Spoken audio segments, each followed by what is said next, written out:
Okay, well here I am finally recording from my office, and in the background are the binders.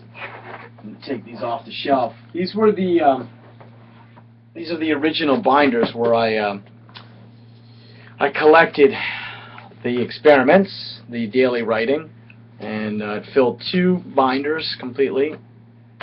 Did the year-long writing and experiments, and so that's that. I'll put that there. As we move forward on to today's writing, which is 4701.18.04. So the writing from February 18th, 24. And so where we left off was the questions about the question. There's really 3 questions, or 2, one arc question, if you will, which is the question of the turning on of, and turning around to, turning on of the desire, and the turning around to the contemplation of being's presencing, and the what I call attunement, or what I'm calling attunement to being's presencing, right? Placing oneself in the midst of things. And so the question then that has sort of propelled that in terms of the work is the question, how is it with the nothing? That's sort of been the initial evocative question that has been motivating the beginning of the work, that it motivated the beginning of the original experiment. And so at the end of the last meditation, I asked about this question. Posing the question, how is it with the nothing, is an example of this attempt to draw our attention towards being as a process of unfolding. But how does this question, as an expression of evocative speech, seek to seize us with wonder? What does this question intend or attempt to say? Why is it evocative? Why does it enjoin us in poetic dialogue, that is, compel us to respond with inquiry, with questions? Why does this question address us in our openness, which is another way of asking how this question enjoins us with being as a process? So those are the questions that I concluded with at the end of the meditation of February 17th, 2004, and now on to the meditation that was written on February 18th, 2004. These questions take our inquiry into the heart of evocative speech, where we take up the saying. We initiated this inquiry by suggesting that evocative speaking is expressed through provocative questioning. The provocative is one side of the twofold nature of evocative speech, which is itself another name for poetic dialogue. The provocation instigates. It is a call that irritates, annoys, disturbs, excites, and thereby rouses to action. In the next section, we will return to our exemplar Socrates and look further at the way he was able to draw others into the ground of uncertainty through a provocative kind of estranging questioning. Here we look further at the provocative as a character of evocative speech in order to understand why the saying of the question is the coupling of 2 elements, the form and the content. Together, these 2 elements represent the how and what of the question, the saying and said, the questioning and the question. The question, how is it with the nothing, provokes, because it deliberately irritates our common sense understanding of inquiry, which, as we suggested, is guided by the metaphysics of realism. The focus is exclusively on what is. To ask, how is it with the is not, is a confounding question that disrupts what we have come to recognize as acceptable and proper questioning. To ask about nothing is to move against cultural habits of knowledge. The question as a question performs questioning, so there is no doubt that it is about something. Yet the something is no thing. And the very posing of a question about such a phenomena already annoys and irritates those who have privileged the empirically based constructs of verifiability and reliability. How can one reliably verify no thing? An empiricist with the spirit of generosity, however, will allow their irritation to give way to intrigue or wonder. Perhaps this question as a question is saying something worth responding to, they might wonder. After all, as Socrates would say, those who pose questions already know something about that which they are asking. So our generous empiricists will address their irritation as something to be examined as opposed to simply itched. Those who simply itch, as we know, will go on itching until what was initially a small irritant and at first something easily ignored becomes an inflamed sore that requires serious attention. We recognize the generosity of our colleague is an expression of her openness. She has extended herself, made herself available, has responded to provocation with interest.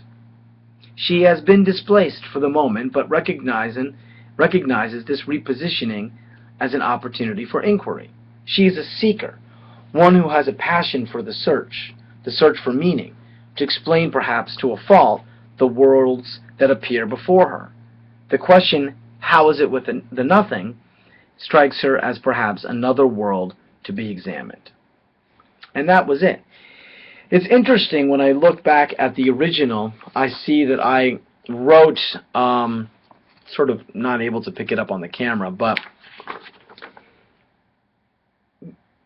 the original dating of it to 1804 happened in what looks like the middle of a paragraph. So I sort of stopped in mid-paragraph, I guess. But then I wrote an arrow back to the last sentence of the previous paragraph where I said, those who simply itch, as we know, will go on itching until what was initially a small irritant and at first something easily ignored becomes an inflamed sore that requires serious attention. So it was a short and to the point meditation. Something that's new that got introduced here was the word estranging. Now, at that time, when I was writing this, I had just sort of come off of writing a paper on the estrangement effect, Bertolt Brecht and the estrangement effect, Verfremdung. And I believe it was in 2002 that I wrote a very short paper, response paper for the Philosophy of Education Society on the Verfremdung effect. It was very much a prototype and anticipating this writing, which is to say, again, now, this many years later, 10 years later, I'm working through what I'm calling the genre of philosophy of being and learning. I recognize that one way to think about the writing, one way of putting a category on the genre of writing is to use this category of the estrangement effect. You know, and so that's not to call it theater of the absurd. I wouldn't want to go that far. I certainly wouldn't want to do that because I think that's a particular, obviously, initiative and in a particular genre. This is not playwriting. The Being and Learning isn't a play, and it certainly, in that case, is outside of it. But the spirit of the writing and of the inquiry, from the outside looking in, if you will, that is to say, the reader who encounters this work, will have something that is akin to estrangement, the estrangement effect. So one implication of this kind of writing is the estrangement effect. And so I've been working out this category of what I called at the time the pedagogy of estrangement, that was producing a kind of estrangement effect. So to say that what evocative speech, one side of evocative speech is the provocative, and to talk about one side of poetic dialogue as provocation, and a provocation that instigates, and then to link that to estrangement, I think is important, and it's kind of the new thing that happened in this meditation. So when I wrote that Socrates drew others into the ground of uncertainty through a provocative kind of estranging questioning, I'm thinking of the early, or what I call the first Socrates, or the young Socrates. And so that would be what I found sort of important and interesting in this particular meditation. That is to say that the evocative question, how is it with the nothing in particular, is provocative because it draws us into a very unusual place, right? A relationship with no thing, or the nothing, which of course is something. The something that it is, the phenomenon that it is what I'm calling the excess of being, what remains. But what remains from a point of view of temporality is what is not yet, and I'm emphasizing this a lot in this writing. It's very important to think in terms of time, because as we think in terms of time, we have a sense of this relationship that I'm calling being and learning. Learning operates in the chronological, for sure, or the historical or cultural, that is to say, over time, and time being sort of measured in the common sense way in which we can talk about, a morning, an afternoon, and an evening, for example, right? So the sense in which we go through time, and there's another sense of time in which we can talk of time that is chirological, and that would be the event quality of time, or the exceptional moment, the exceptional experience, right, that stands and actually disrupts the chronological. So in both, the time operates in both senses, right, in this relationship of being and learning. To talk about what remains and to talk about the excess is to move within a sort of chronological time, right? So that the not yet, and even to talk about becoming, has a sort of anticipatory character to it, right? So we anticipate we anticipate things to come, experiences to come. That's not to say that all of those experiences are going to have the event quality of the chirological. So that the chirological would be those moments that stand out, right? And so in the course I'm teaching right now, in my undergraduate philosophy education course, we've read a piece by Foucault's essay on enlightenment, and he borrows from Baudelaire to talk about the heroic present. And so the heroic present is one way of describing or naming the chirological, right? So it's, and as I said to my student, that's the moment of learning, in the sense that something, a moment opens up where what stands before us is so significant that we are moved by it. We become otherwise than we were.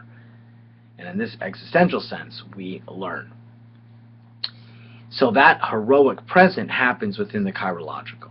So the chirological is something that we can anticipate, and it's something that we can prepare for and hope for, but we can't predetermine, right? So this is spontaneity, right? This is the spontaneity that Arendt, following from Kant, talks about and refers to.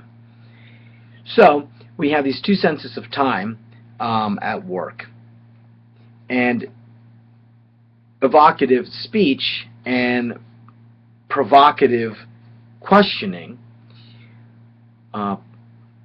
are an attempt to place us into the relationship, in particular relationship, I mean specifically relationship with time, and the relationship with time that is, in a sense, preparing us for the chirological, although it doesn't guarantee it. So that's an important point, I think, to think about, that the provocative and the evocative try to draw us into, but can't guarantee that we will arrive in the chirological. In part because the chirological, and this is something that I'm emphasizing, and this is the being of being, arrives when it arrives.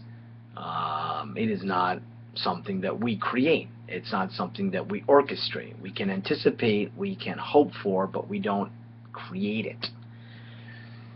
So insofar as the fundamental relationship that is being examined and explored in this writing is one between being and learning, the learning aspect is what's happening to the human. Being is what is always beyond the human. Right? So we cannot create the chirological event that comes from being. That's an aspect of being. Being will appear to us or make happen the space of opportunity that we can hope for, that we can enter into, and that we can be ready for once we have a feeling for what it is. All right, so I think I'm going to end it at that, and that's it. Until tomorrow.